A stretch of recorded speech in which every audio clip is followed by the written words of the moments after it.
नमस्कार, मैं हूं ब्रजेश। आप देख रहे हैं हमारी खास पेशकश बूचड़ खाने पर सियासत। जी हां, यूपी में अवैध बूचड़ खानों पर कार्रवाई हो रही है और योगी सरकार की इस कार्रवाई को सांप्रदायिक रंग देने की कोशिश भी शुरू हो चुकी है। कार्रवाई का विरोध करने वाले दावा कर रहे हैं कि इसकी वजह से यूपी में शेर जैसे जानवरों के भी भूखे मरने की नौबत आ गई है, क्योंकि उन्हें मांस सप्लाई नहीं हो पा रहा। ये दावा भी किया जा रहा है कि अवैध बूचड़ खानों के बंद होने से लाखों लोगों के रोजगार पर असर पड़ रहा है। योगी सरकार की इसी कार्रवाई के विरोध में चिकन मटन के कारोबारी हड़ताल पर चले गए हैं। लेकिन मीट व्यापारी जिन दावों को लेकर हड़ताल कर रहे हैं, उसका सच क्या है और क्या रोजगार के नाम पर अवैध गतिविधियों को जायज ठहराया जा सकता है? अवैध कत्ल खानों पर जो राजनीति हो रही है और जिस तरह इस कार्रवाई को सांप्रदायिक रंग दिया जा रहा है, क्या वो सही है?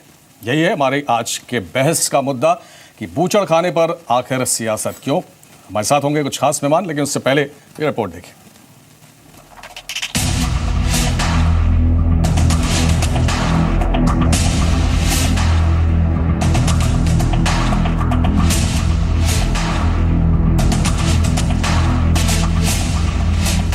मानक के अनुसार जो लाइसेंस लिए हैं उनका पालन कर रहे हैं, सरकार उनको नहीं छेड़ेगी। लेकिन जिन लोगों ने नेशनल ग्रीन ट्रिब्यूनल के आदेशों का उल्लंघन किया है, अवैध रूप से गंदगी फैला रहे हैं, जन स्वास्थ्य के साथ खिलवाड़ कर रहे हैं, उनको एक प्रक्रिया के तहत हटाइए। देखिए, हमारे शेर भूखे हैं,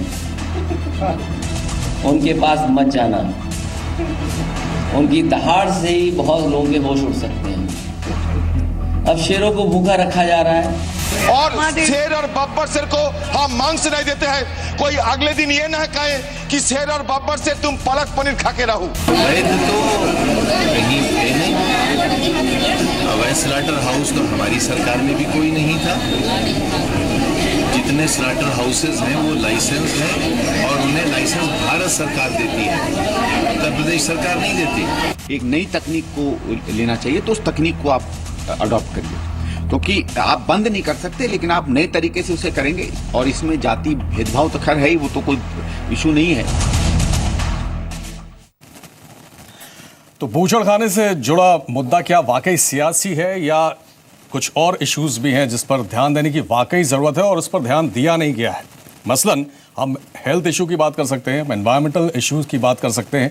हेल्थ एक बहुत बड़ा इशू है और एनवायरनमेंट भी एक बहुत बड़ा इशू है जो सीधे सीधे इलीगल स्लॉटर हाउसेस के साथ जुड़ा हुआ है। ऐसे में जब कड़े कदम उठाने की बारी आई है, जब शुरुआत हुई है, तो फिर हाय तौबा क्यों मच रही है? इसी पे हम बात करेंगे। हमारे साथ चार खास मेहमान। सुनील सिंह यादव जी हैं समाजवादी पार्टी से, राजीव जेटली स्टूडियो में बीजेपी से, अमरनाथ अग्रवाल कांग्रेस से और सीनियर जर्नलिस्ट अनिल आनंद जी हैं हमारे साथ स्टूडियो में। आप सभी का बहुत स्वागत है। शुरुआत सुनील यादव आपसे ही करेंगे। आखिर हाय तौबा क्यों मच रही है? आपके पास भी मौका था, इल्लीगल स्लॉटर हाउस को बंद करने के लिए एनजीटी ने भी आदेश दिया था। उससे पहले अगर 2012 की बात करें, सुप्रीम कोर्ट ने भी एक गाइडलाइन दी थी, लेकिन उन सभी का पालन होता नहीं दिखा है। अब जब कार्रवाई शुरू हुई है तो ये हाय तौबा क्यों मच रही है? हेलो,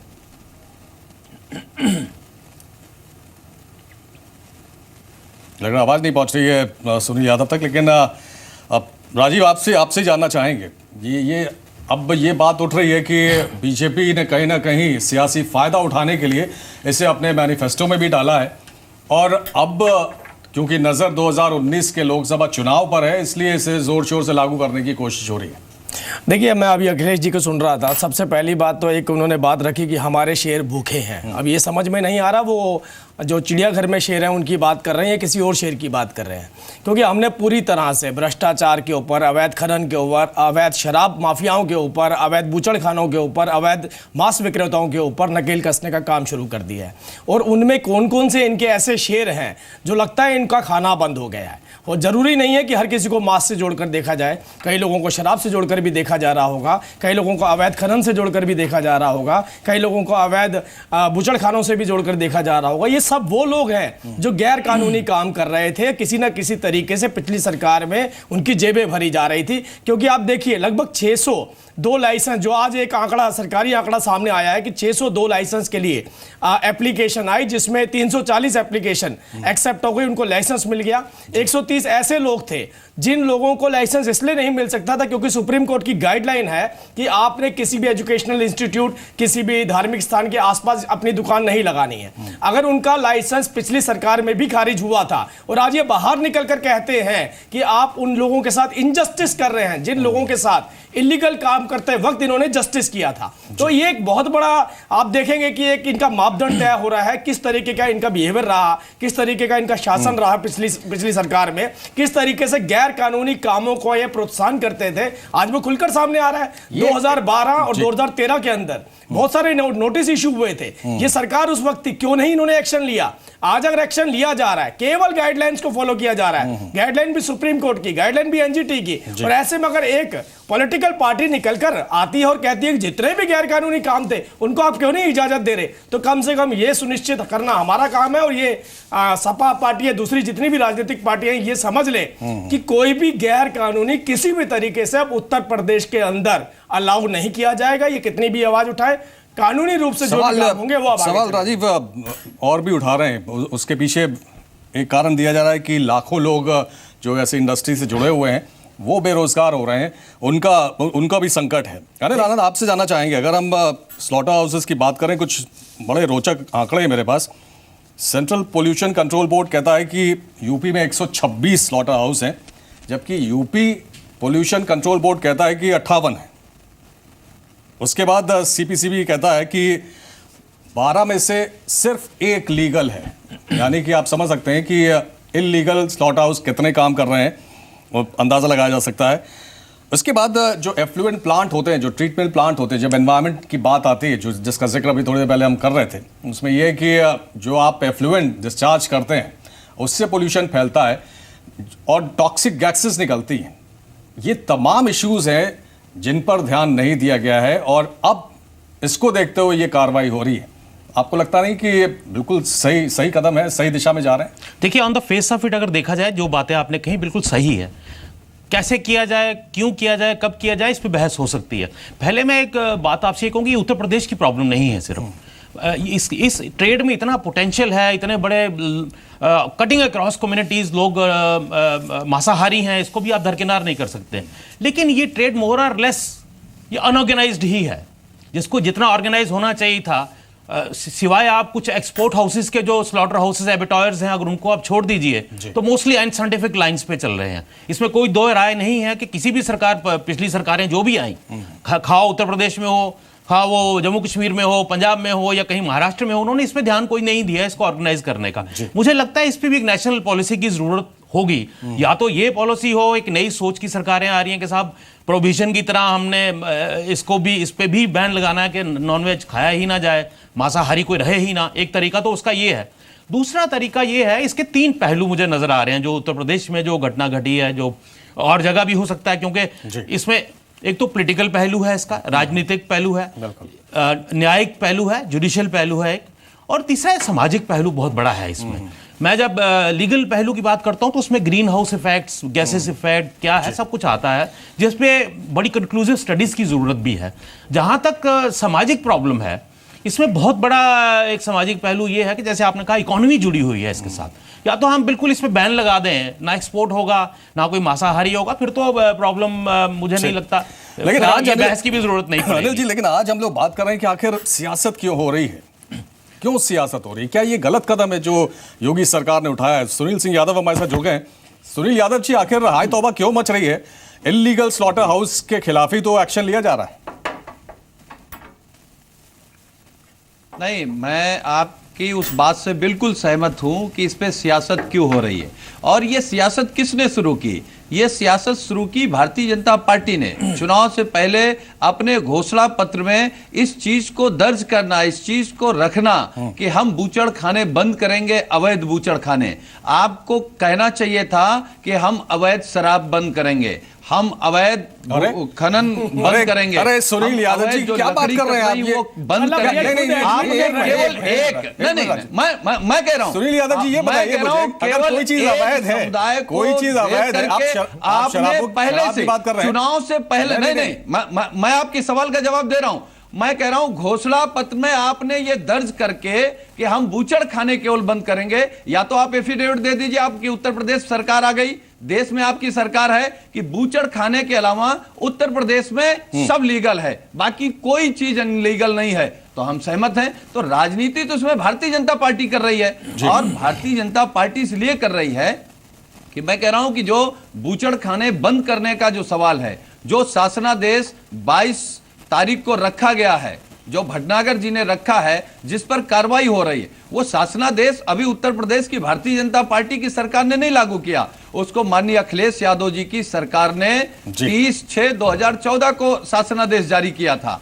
और तो हम लोग तो इसमें सहमत है कि जितने भी काम अवैध हैं उनको रोक देना चाहिए, लेकिन कम से कम इन कामों के माध्यम से राजनीति नहीं होनी चाहिए, किसी समुदाय को टारगेट करके, किसी जाति को टारगेट करके, किसी धर्म को टारगेट करके, इस पे राजनीति भारतीय जनता पार्टी है। तो अवैध बूचड़ खानों के खिलाफ अगर कार्रवाई हो रही है तो वो एक समुदाय के खिलाफ कार्रवाई हो रही है, आप ऐसा मानते हैं? लेकर के अमरनाथ अग्रवाल जी आपके बगल में बैठे हुए हैं कि सबसे बेहतर रिपोर्ट ये लोग, ठीक है सुनील जी, आ रहे हैं आपके पास, बेहतर है क्या, आपके पास लौटते हैं। अमरनाथ अग्रवाल जी, आप क्या कहेंगे, आपका क्या स्टैंड? जी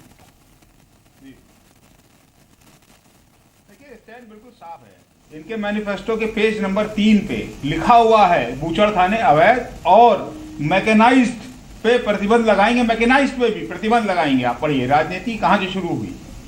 और आज इन्होंने रिपोर्ट का इंतजार नहीं किया। अभी मैं संबित पात्रा जी को सुन रहा था कि 10 दिन में 10 आदमियों की कमेटी बन गई, रिपोर्ट आने का इंतजार भी नहीं किया और आपने चालू कर दिया था।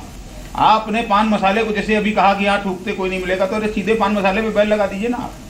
ये सिर्फ और सिर्फ एक शोशेबाजी है। और अपने उन बयानों से, जैसे 2014 में मोदी जी द्वारा किए गए वादे उनके राष्ट्रीय अध्यक्ष ने जुमले बताए थे, उनसे बच गए। आज इसी तरीके से आज किसानों के लिए कहा था आपने कि पहली बैठक में कैबिनेट की कर्जा माफ होगा, उससे बचने के लिए ये नौटंकियां हैं, कोरी नौटंकियां हैं। आपको एनजीटी ने केंद्र सरकार को भी नोटिस दिया है, आज इस पे 2 साल से ऊपर हो गए। क्या काम किया है केंद्र सरकार ने इस पे, किसको किसको नोटिस दिया है? केंद्र सरकार कोई अपना काम नहीं कर रही है। मेनका गांधी का बयान है। अमरनाथ जी, छोटा सा सवाल है मेरा, तो बहुत ही छोटा सा सवाल है और मध्य प्रदेश से छोटा सा सवाल है। सुनिए पहले, सुनिए अमरनाथ अग्रवाल जी, छोटा सा सवाल है। कोई चीज अगर अवैध है तो वो चलनी चाहिए? सिर्फ हाँ या ना में जवाब दीजिए। नहीं चलनी चाहिए, बिल्कुल नहीं चलनी चाहिए। लेकिन तो अगर कार्रवाई हो रही है तो फिर गलत क्या है? मैनिफेस्टो में लिखा है तो फिर अगर कार्रवाई हो रही है अवैध बूचड़ खानों के खिलाफ तो गलत क्या है? कहे कौन रहा है कि गलत है? नहीं, किसने कहा गलत है? आप जबरदस्ती दूसरे की बात अपनी बात दूसरे के मुंह में कैसे डाल देंगे? किसने कहा गलत है? गलत वो है जो विश्व हिंदू परिषद ने आज कहा है कि नवरात्रि में हम निकलेंगे मीट की दुकानें बंद करने के लिए। अरे दुनिया की छोटी छोटी बातों पे बीजेपी मानहानि के मुकदमे कर देती है, क्या सरकार की मानहानि नहीं है? कितने बीएसपी के ऊपर मुकदमे सरकार ने कर दिया है। ठीक है, आप ये भी कह रहे हैं कि गलत नहीं है, लेकिन कह रहे हैं कि इस पर सियासी फायदा उठाने की कोशिश हो रही है। राजीव जेटली, देखिए पहली बात तो यह है कि जो हमारे भाई साहब सपा से आते हैं, इन्होंने खुद एक बात रखी, इन्होंने कहा कि पहले जो अवैध शराब है उसको भी बंद किया जाए। मतलब ये कहते हैं कि जो हमारी सरकार में जितने गैर कानूनी काम हो रहे थे उसके ऊपर आप कितनी जल्दी एक्शन लेने वाले हैं, तो एक एडमिट कर गए इस बात को। और दूसरी बात, जब इसकी शुरुआत हुई तो अभी देखिए थूक फेंकने के ऊपर भी, गुटखा खाकर थूक फेंकने के ऊपर भी हमारी दूसरी पार्टियों को इस पर भी आपत्ति है। मतलब ये भी इनको खूबसूरती नजर आती है उत्तर प्रदेश की। अगर गंदगी उत्तर प्रदेश में है तो इस बात से भी सहमत है, इसको भी पॉलिटिकल मोटिवेटेड बताना चाहते हैं। मैं केवल इतना बोलना चाहता हूं, देखिए एक बार भी इन लोगों ने ये नहीं कहा कि उत्तर प्रदेश में या और किसी ऐसे प्रदेश के अंदर डेयरी प्रोडक्ट्स के अंदर कमी आई है, क्योंकि वहां से गाय जो है वो एक्सपोर्ट होती है, गाय का अवैध उसकी स्मगलिंग होती है, उसके ऊपर कोई चर्चा नहीं हो रही है। इस बात को लेकर कोई चिंतित नहीं है।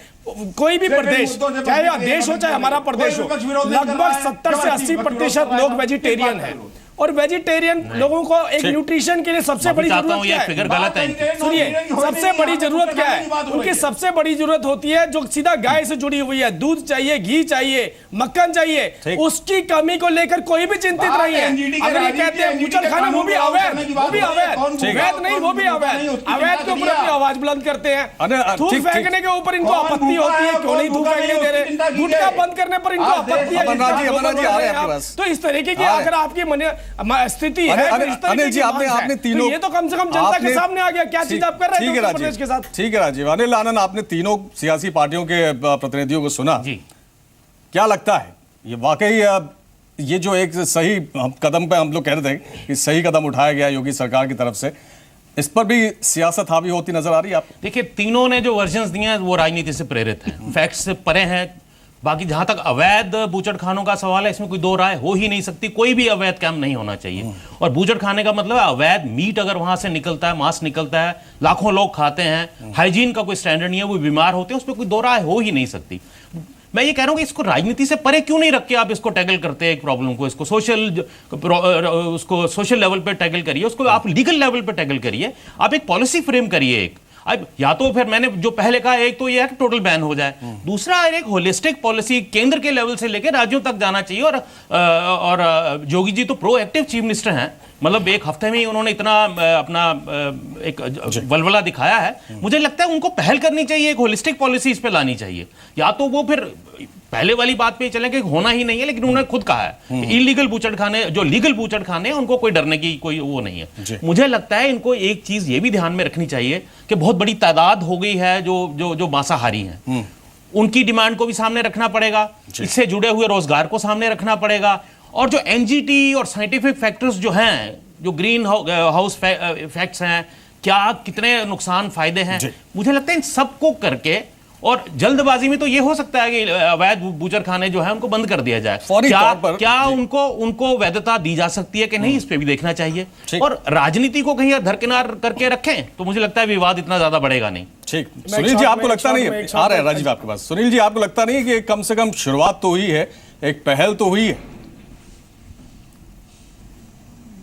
नहीं, इसको आप पहल नहीं कहेंगे। मैं अभी ये मैं कहूंगा कि एक पॉलिसी बननी चाहिए। इस बात से मैं सहमत हूं कि एक पॉलिसी बननी चाहिए, और वो पॉलिसी सिर्फ उत्तर प्रदेश में नहीं, वो पॉलिसी गुजरात में भी लागू होनी चाहिए, जहां सबसे ज्यादा बूचड़खाने वैध और अवैध हैं। वो मध्य प्रदेश में भी होना चाहिए, राजस्थान में भी होना चाहिए। मैं कहता हूं पूरे देश में होनी चाहिए। एक अगर कोई आप पॉलिसी बनाते हैं, पॉलिसी के तहत अगर कोई आप कार्रवाई करेंगे तो उसमें कोई राजनीति नहीं होगी, किसी को तकलीफ नहीं होगी। लेकिन बिना पॉलिसी के किसी समुदाय को, किसी के जाति को, किसी व्यक्ति विशेष को अगर आप राजनीतिक तौर पे अगर उसका उत्पीड़न करना चाहते हैं, अभी कहा जा रहा था, भारतीय जनता पार्टी के प्रवक्ता कह रहे थे कि 10-15% लोग मांसाहारी होंगे। मैं कह रहा हूं इस देश में 80% लोग मांसाहारी हैं। उसमें मुस्लिम कितने हैं? 18-19%। बाकी लोग कौन है खाने वाले? तो इस पर बहस नहीं होनी चाहिए, इस पर पॉलिसी बननी चाहिए, अवैध रहना चाहिए, अवैध बंद होना चाहिए। लेकिन इस पर जिस तरीके से भारतीय जनता पार्टी राजनीति कर रही है, केवल उत्तर प्रदेश में, भारतीय जनता पार्टी को गुजरात नजर नहीं आ रहा, भारतीय जनता पार्टी को मध्य प्रदेश नजर नहीं आ रहा, भारतीय जनता पार्टी को दूसरे प्रदेश नजर नहीं आ रहे, केवल उत्तर प्रदेश नजर आ रहा है। सुनील जी, इनको सोचना चाहिए कि छोटा सा सवाल, सरकार मिली है, छोटा सा सवाल सुन लीजिए, देश में भी इनकी सरकार है। छोटा सा सवाल जो आपने बात कही है, मुझे ये नहीं समझ आ रहा है, मुझे समझाइए जरा कि जब इल्लीगल स्लॉटर हाउसेस के खिलाफ कार्रवाई हो रही है तो उसे आप एक समुदाय से क्यों जोड़ रहे हैं? नहीं, मैं एक चीज केवल कह रहा हूं कि स्लॉटर हाउस चलाने वाले किस समुदाय के लोग हैं, पहली बात ये। अगर इल्लीगल है तो वो किसी भी समुदाय के हो, उनके खिलाफ कार्रवाई होनी चाहिए कि नहीं होनी चाहिए?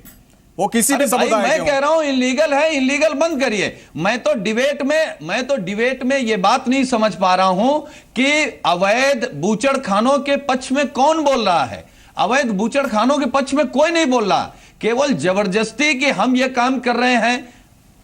हम कह रहे हैं कि उत्तर प्रदेश में आपने इतने दिन सरकार में आ गए, कौन सी पॉलिसी ले आए, पहली बैठक नहीं कर पाए, कर्जा नहीं माफ कर पाए। आप उत्तर प्रदेश में बात कर रहे हैं बूचड़ खाने की और रोमियो की। आप गुजरात, आप गोवा में आपकी सरकार है, गोवा में शराब भी है, शबाब भी है, मांस भी है। तो भारतीय जनता पार्टी अलग अलग प्रदेश में कैसे आइडियोलॉजी पर चल रही है? भारतीय जनता पार्टी तय करे। सुनील जी, थोड़ा समय तो दीजिए, चलना चाहती है, थोड़ा समय तो दीजिए योगी सरकार को, अभी तो शुरुआत हुई है। कम से कम राजनीति ना करे, अवैध सारे काम बंद हो जाने चाहिए। मुझे नहीं लगता, मैं जितने दिन से डिबेट सुन रहा हूं, कोई अवैध बूचड़ खाने के पक्ष में भी है।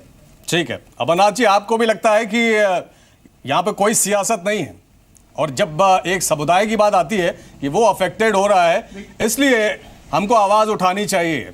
तो क्या इलीगल तो किसी के लिए भी इलीगल ही होगा, चाहे वो किसी भी समुदाय का हो? कोई